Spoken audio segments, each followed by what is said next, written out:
Hello everyone and welcome to another episode of Chief Chat with our Police Chief Lee Gavin and our Fire Chief Dave Brogan. Welcome gentlemen to Chief Chat. Thank you. Thank you. How was the summer?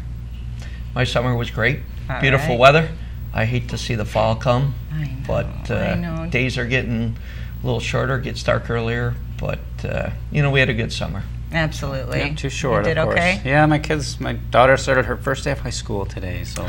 Oh, congratulations. Yeah. That's exciting. Yeah, very exciting. Yeah, school is definitely upon us, and here we go again, basically. But there's a lot of stuff to talk about and a lot of things to be very careful of in regards to dropping off and picking up kids and the buses and everything else. So tell us what kind of challenges you have as a police department and what our citizens need to look out for in regards to that. So our next few weeks around the schools are going to be very busy.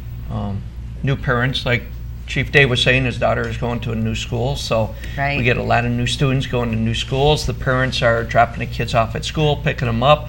They have to learn the signage and the traffic control issues around each specific school. A lot of our schools in Dearborn Heights are located in the residential area, and that brings up a lot of issues. I get a lot of complaints from homeowners that say, hey, these cars pull in my driveways, they wait there to pick up the students, they trip oil on my driveway, why do I gotta clean it up? So, for the next 2 or 3 weeks, what we do is we go around the schools, and bear with us, the issue is most schools start within 10 or 15 minutes of each other, so we can't be at every school every day. We try to pick a couple schools and we assign our traffic bureau officers and our police officers there, and we try to educate the people about the signs. You know, if need be, we have to write a violation, but usually the first 2-3 weeks is we're advising them of the new procedures, or if they're new parents to the area, you know, how to drop off the kids, what route to take. So that's what we work on the first few weeks. After that, then, if the people haven't got their message, it's fair game. And then, we don't like writing violations around the school, but if everyone complied and didn't park where they weren't supposed to, we wouldn't have an issue. Absolutely. And I know that there's a lot of, a lot of signs that come up. I remember driving once on Warren Avenue, and I made a left. My kids used to go to Riverside, and I hadn't been there in a long time since they've been out of school for a while, and I made a left. And I guess there was a no left turn, and I didn't know, and of course I found out the hard way that I shouldn't have turned there. But are there like new signs that are up that people need to be cognizant about? Because sometimes you're sort of an animal of habit, Yeah. and so you don't really you don't look at those things. No, I don't believe we put up any new signs around the schools. We have some that have been up for 6 months or so over on Haas, coming west from Telegraph in front of Star Academy. I believe it's Vernon Street. There's a stop sign there, and Okay. I've been in the area for many years, and yeah, I did the same first week I went by there. And who caught you? Nobody saw me. Okay. You have to write himself a Nobody ticket saw me. that day. Right? It was very uncomfortable. Most of the signs have been up around schools. The one you're talking about at Riverside, we have a big issue up there. Naturally, Warren Avenue is a busy street, and people want to turn left down Norborn Street, that is, near the dairy, the ice cream store. And there's a sign, no left turn there, because we do not want the parents to drop the kids off and then the kids have to cross Warren Avenue. So we would prefer them stay on the north side.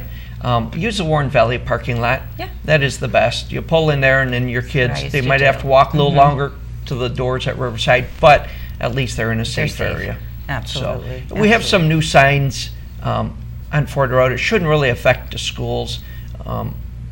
On Kenlock Street, just south of Ford Road, the new mosque on Ford Road. So during Ramadan and some of the busy holiday seasons for them, we get a lot of parking, a lot of complaints. So we put no parking signs up on the west side so that people can't park. But that's just a short distance from Ford Road to Dockstader. Just try to refrain from parking there for our people going to the mosque and that celebrate. That way, flow of traffic can get through. We did some studies there, and when cars are on both sides of the street, it limits the access to the fire department. Yeah, So, absolutely. Real quick before we get off of that subject, in regards to the school buses, a lot of people do not know protocol in regards to drop off and pick up for school buses. So a little refresher on that. I mean, you're supposed to stop regardless of what's going on, but many people don't realize that. And again, a lot of our buses stop in the residential areas, and when they come to a stop at a stop sign, they'll turn their flashers on. If you're behind the bus or in front of the bus, just come to a complete stop. If you're unsure, just stop anyways. There's always young kids, especially excited here early in the school year, Right, and they're going to running get off off. the bus and they're going to run any which way. So here early in the school year, just stop. You see a bus stop, it's best to stop. We don't want any of our residents to hit a young child and have to deal with that. So when the buses stop, just stop. They don't put on their lights and their flashers on a main street unless they really think it's necessary. They don't want to have to obstruct traffic themselves, the bus driver. So when they put their lights, their flashers on, they know it's important for the kids. So when you see those, just make sure you stop your vehicle. It's only going to be a matter of minutes, and all the kids will be off the bus, and then you can continue going on. Chili Cook-Off just did an excellent job and was a successful event, and talked to us about that. Raised quite a bit of money. We did. We had a really great day for it too. This year we did it in the lower Parkland Park. It's the same park. It's just the lower portion. We were a little bit concerned because it was a new location. We were there because they're redoing the bathrooms on the upper, and so we thought we would do this just for 1 year. But it was so nice down there. We may do it next year too. We may have to book both because if it rains, that area can get a little bit wet. But we had perfect weather. It is a nice kind of secluded place, wide open, and so it was. Huge crowds, just a great time. The weather was perfect, and so we really had a good day. And this is really to fund burn victims' children and send them to camp. Yeah, to camp. And so we raised enough money to donate $10,000 to that camp again, which is always our goal. And so we got just a little over that, and the rest goes to our charity fund, and we use that for various charities throughout the year. But the $10,000 will send kids to a burn camp, which is it's the Great Lakes Burn Camp. And we've had that's a great when kids are burned in fires, it's a very, very painful injury, and there's also a lot of scarring that goes along with that. And sometimes people will you might get funny looks, and things like going swimming can be a little more traumatic. And so to be around kids and counselors and firefighters, we've had several of our firefighters go to volunteer at this camp, and they can't say enough good things about the camp as well. It's just a great charity and a great cause for those kids. And it's wonderful that our fire department is so hands-on with that. Yeah, so. we do a lot of outreach into the community like that, and that's one that we've enjoyed. This is actually the 25th anniversary. Wow. The very first one was my first year at the fire department, and so I've been to all 25. It's been a lot of fun. So. You're aging yourself, and no one would even have known. Chief, also trash day and parking and all that fun stuff. Talk to us about that, and how's that going? And are we as a city hopefully complying with that? We're making progress.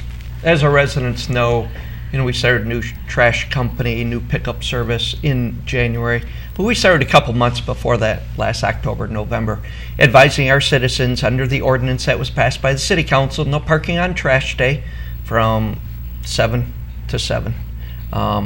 I would say we're about 80% compliant, still after almost a year. We still get people that park on the street. We ask our residents, do not park on the street on trash day.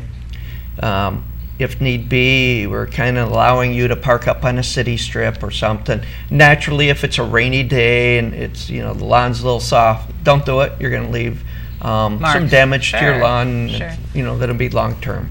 But we're making progress. We've written some violations over the years, over the last year. And, that's not our goal to go out and write violations, but it is our goal to keep the trash to keep the parking off the streets on trash day.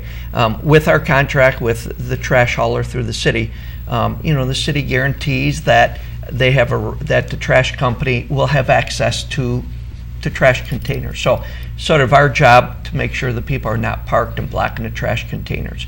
So that's why the council come up with the ordinance, no on-street parking. So I think we're making progress. We just asked our residents to continue on trash day and not to park, in the street. National Preparedness Month, designated by FEMA, and there's a lot of things that need to be done. I know that the fire department, and you've talked about this quite a bit in regards to smoke detectors and carbon monoxide, and we have a program here in Dearborn Heights to help residents make sure that they have these things in their homes. So tell us a little bit about that, and who's eligible to get them, and how do people get them? Okay, yeah, Is it just for seniors? It's for geared for seniors and low income, because when you look at the stats of who's killed most often in fires, it's seniors are the number one at risk, and next is low income areas. So what we've done is we've reached out to the seniors. We've gone to the senior centers, and we've tried to go.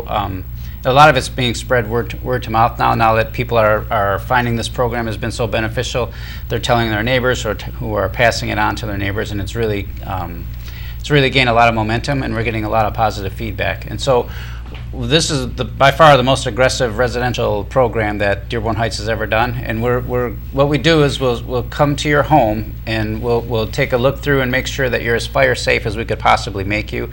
And we do that through some education, and we put smoke detectors in the home. That's going to be consistent with what NFPA recommends, and what NFPA recommends: one in every bedroom and one on every floor of the home. So we set up smoke detectors that have a 10-year battery. One in every bedroom? One in every bedroom. Oh, not just in the hallway? Not just in the hallway. Nope, that's not what NFPA recommends. I got to go to Home Depot today. And you know, it's really important with kids now, with all of the chargers and their phones, and that, I mean, we could talk just on that topic alone. Kids will have them in their beds, put them under their pillow, and the heat can't dissipate. And there have been many fires that have started that way.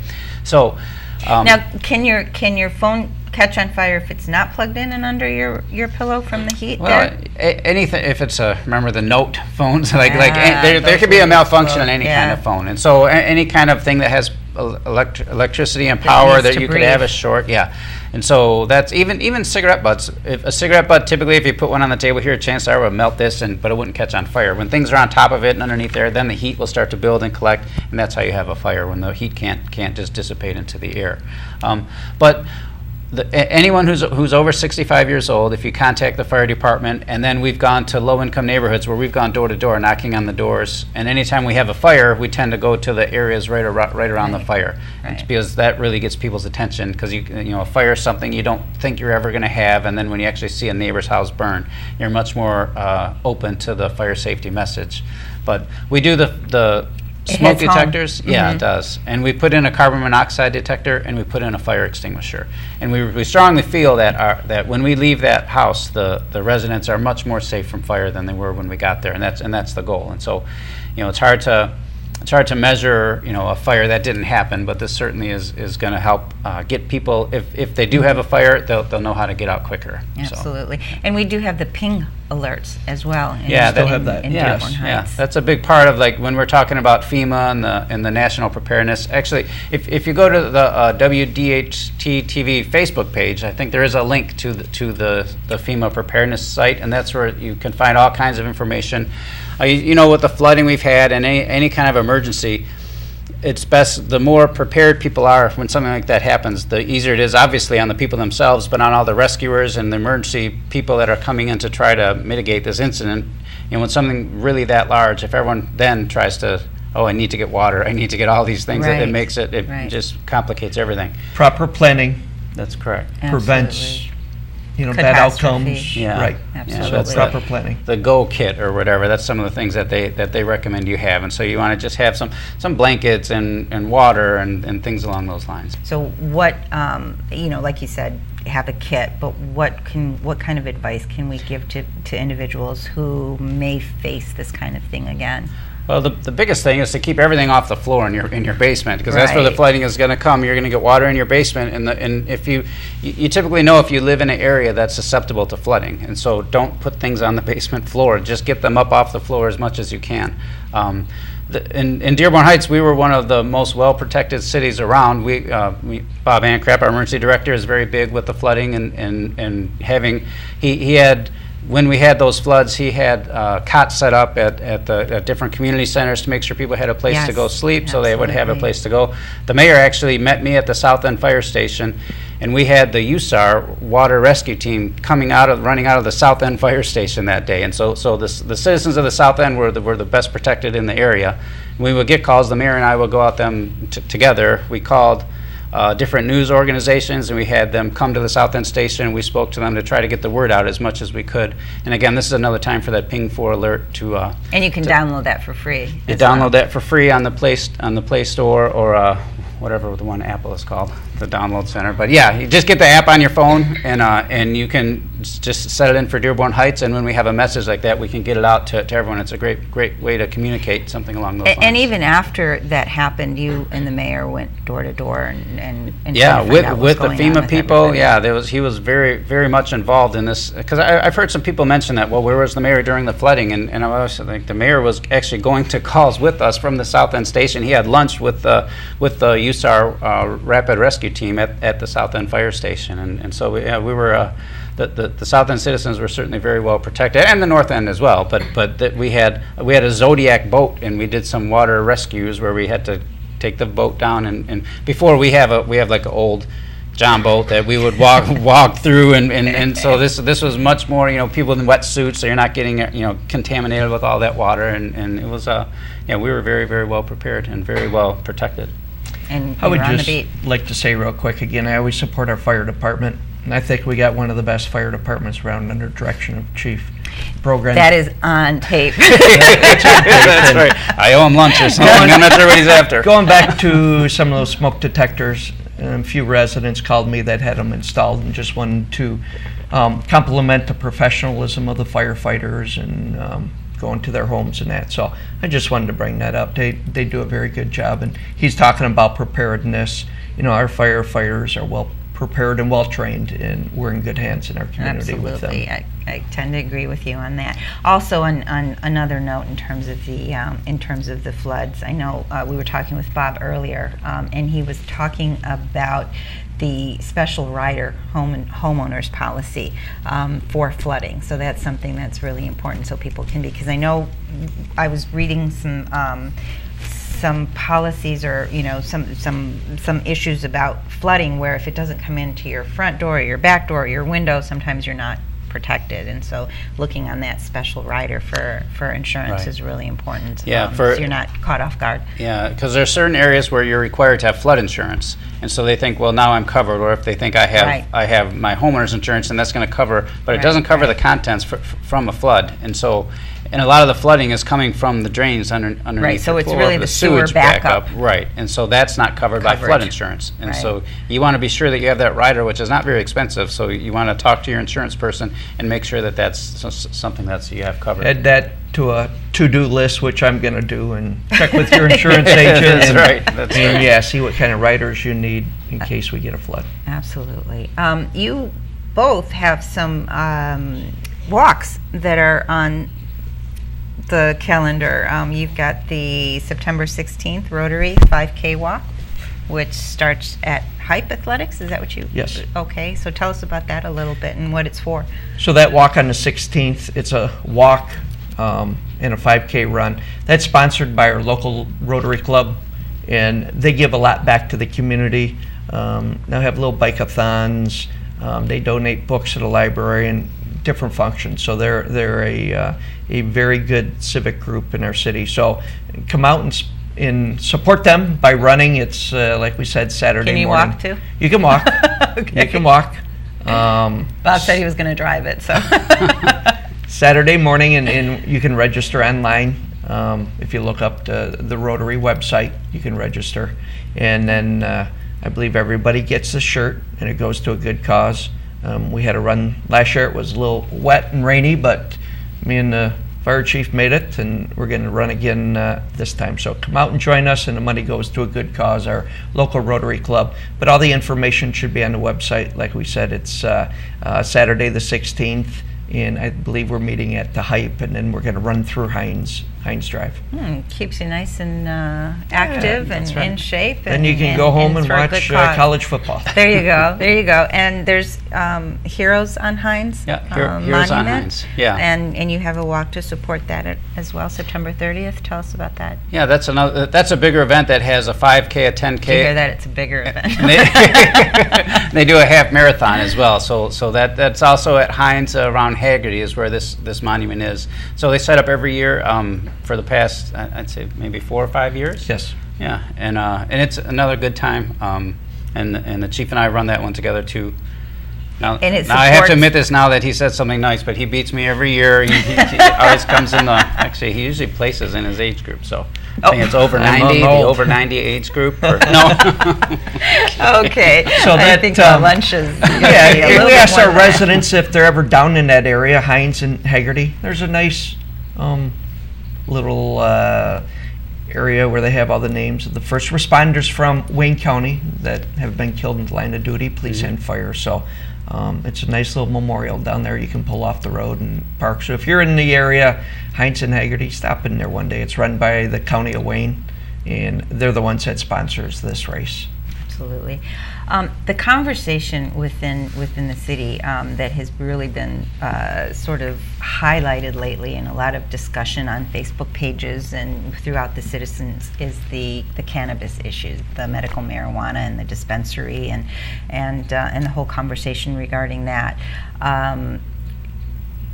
Federally, it's still illegal.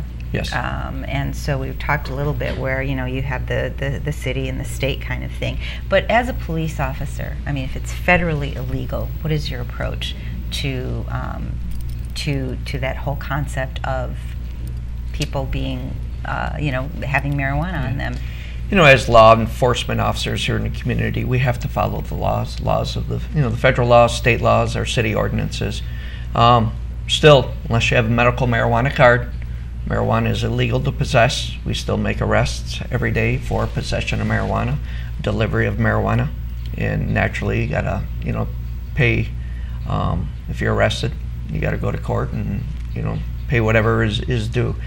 But yeah, since marijuana is still illegal and prohibited on a federal level, as a police department, as a police chief of this community, we take a stance, against marijuana.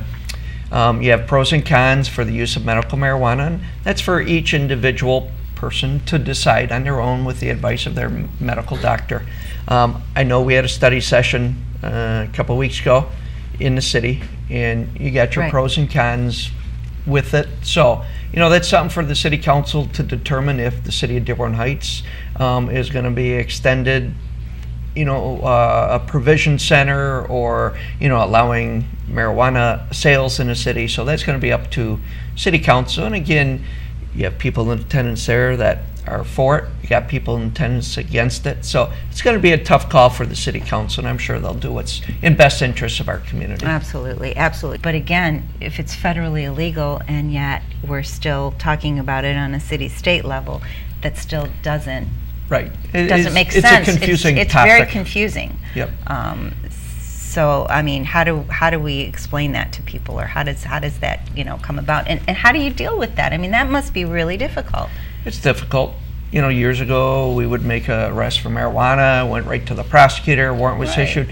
Nowadays, when we deal with the marijuana cases, I don't want to say they're put on the back burner, but you hear all the talk about marijuana being legalized, coming to a vote here in Michigan. So it doesn't get the attention, unless it's a large case. Sure, naturally, if your feds, DEA involved, then it's a big case. But lower level, sometimes it's put on the back burner in regards to the prosecution and that. Yes, it's still illegal. We make our arrests, but it's become more acceptable in society. Fortunately, I haven't had any family members or friends that had to use it for medical purposes, but I'm open to people that get a prescription from a doctor. If it's going to do them better in a certain way, then it's between the individual and the doctor, so I can accept that. Absolutely, absolutely. On that note, do you have anything to add in terms of the? Are you giving out the detectors now still, or is that program over? Yeah, no, we're still doing that, Okay. and so we really encourage. We have seniors call the station at the number is 313-791-3658, and that will get you in touch with Lieutenant Lisa Martin, and she's the one who wrote the grant for this, and her along with our department. Secretary Terry, they're the ones that are setting all these up, which has been an enormous undertaking, and both of those two have done so much work on this. It's been very much appreciated.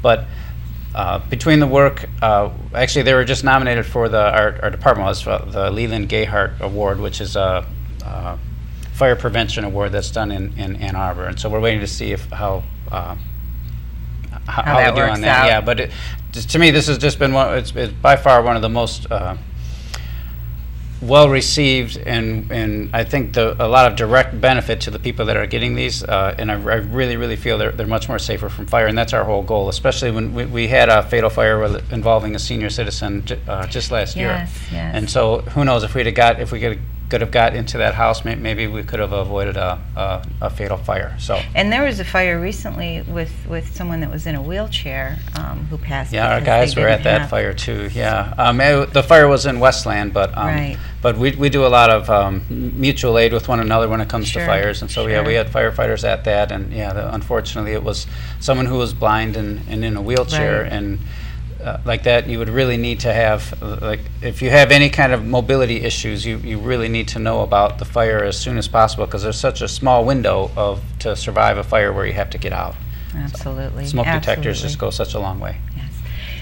Chief, the main thing is to make sure people are safe out there, and they're doing the right thing, and they're following the rules and regulations of our city to keep our kids safe and to keep themselves safe. So hopefully, this school year, people are going to be cognizant about, where they are, and being polite and courteous to the other drivers trying to pick up kids and dropping off kids.